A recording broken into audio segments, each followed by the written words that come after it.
கந்தன் காலடியை வணங்கினான் கடவுள்கள் யாவரையும் வணங்குதல் போலே கந்தன் காலடியை வணங்கினான் கடவுள்கள் யாவரையும் வணங்குதல் போலே கந்தன் காலடியை வணங்கினான்.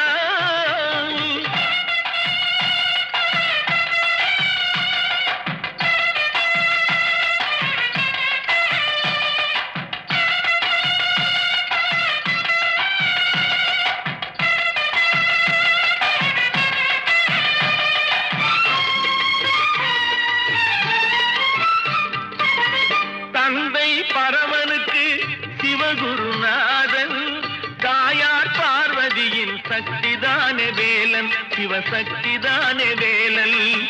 தந்தை பரமனுக்கு சிவகுருநாதன்